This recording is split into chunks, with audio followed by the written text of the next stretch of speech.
Hello everyone, quick revision में आप सभी का स्वागत है। डे 4 11th क्लास में हम यूनिट एंड मेजरमेंट पढ़ रहे हैं। तो यहाँ पे आपको सभी इन्फॉर्मेशन और कंसेप्ट क्लियर हो जाएंगे, इसीलिए आई श्योर यू दैट ये चैनल आपके लिए बहुत अच्छा रहेगा, राइट। सो प्रिसीजन, एक्यूरेसी और अनसर्टेनिटी के बारे में हम यहाँ पे पढ़ने वाले हैं। एक बार पढ़ लो, बार बार कभी भी पढ़ने की ज़रूरत नहीं पड़ेगी, राइट। सो हम ये वर्ड्स बार बार सुनते हैं, एक्यूरेसी, प्रिसीजन, एक्यूरेटली, प्रिसाइजली, है ना। कोई सेंटेंस अगर कोई बोलता है तो ये सब वर्ड्स आपने सुने होंगे, लेकिन फिजिक्स में इसका इम्पोर्टेंट और रियल लाइफ में भी इस वर्ड्स के इम्पोर्टेंस क्या है वो आपको आज पता चल जाएंगे, राइट।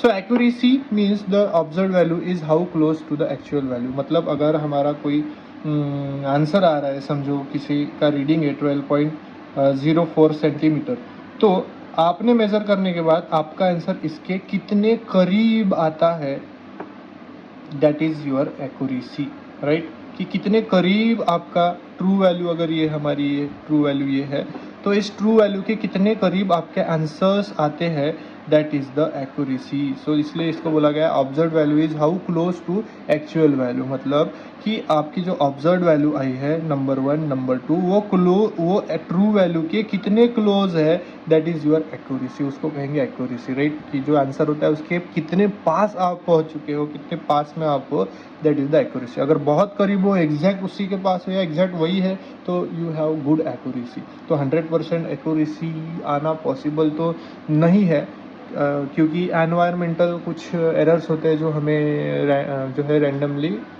परेशान करते हैं या फिर हमें फॉल्टी रीडिंग लेने में मजबूर करते हैं। तो इसलिए हम एक्यूरेसी जो है 100% से कम होती है।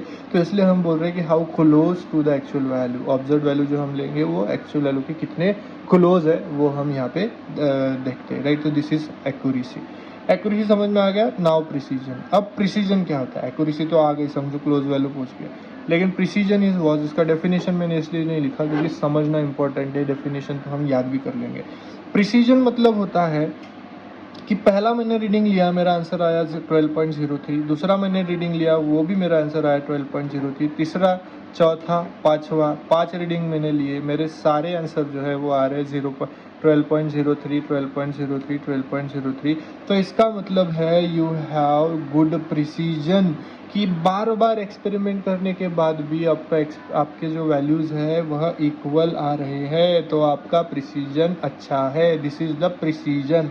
लेकिन अगर आपका आंसर आ रहा है 12.3 पहले एक्सपेरिमेंट में, दूसरे एक्सपेरिमेंट में 12.40, तीसरे एक्सपेरिमेंट में 12.01, चौथे एक्सपेरिमेंट में 12.21 आ रहा है, समझो, तो ये इसको प्रिसीजन नहीं कहेंगे, इसको एक्यूरेसी भी नहीं कहेंगे। एक्यूरेसी इज़ व्हाट जी, ऑब्जर्व वैल्यू के पास में आपकी कितनी वैल्यू आती है, तो वो हमारा एक्यूरेसी तो हो गया।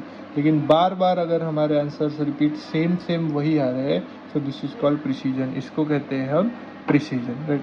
तो अनसर्टेनिटी क्या होती है? अनसर्टेनिटी हम उसे बोलते हैं जो हमारा एक्सपेरिमेंट करते समय वो खुद ब खुद हो जाते हैं, उसको हम डिनाई नहीं कर सकते। जैसे कि कोई एक्सपेरिमेंट हमने परफॉर्म किया, तो वो समझो कल हमारा फ्राइडे को एक्सपेरिमेंट परफॉर्म किया, तो दोपहर में एक्सपेरिमेंट कर रहे थे, तो वहाँ पे एनवायरनमेंट कुछ और होगा, टेम्परेचर कुछ और होगा, और फिर हमने सैटरडे को फिर सुबह जाना पड़ता है स्कूल कॉलेज में, तो वहाँ पे फिर टेम्परेचर कुछ अलग होगा, तो उसकी वजह से रीडिंग्स में चेंजेस आते हैं। तो ये सारी चीज़ें, या कभी कभी फिर एक्सपेरिमेंट का इंस्ट्रूमेंट्स जो है वो ख़राब रहता है, या इंस्ट्रूमेंट में कुछ दिक्कत हो जाती है, तो हमें पता नहीं रहता, तो उसकी वजह से हमारी रीडिंग जो है गलत आते हैं। That is the uncertainty. इसको हम अवॉइड नहीं कर सकते, राइट।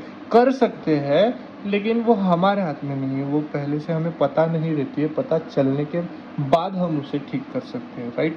तो इसे कहते हैं एक्यूरेसी, इसे कहते हैं प्रिसीजन, और अनसर्टेनिटी के बारे में हम सब जानते ही हैं, right. So this is all about accuracy, precision and uncertainty.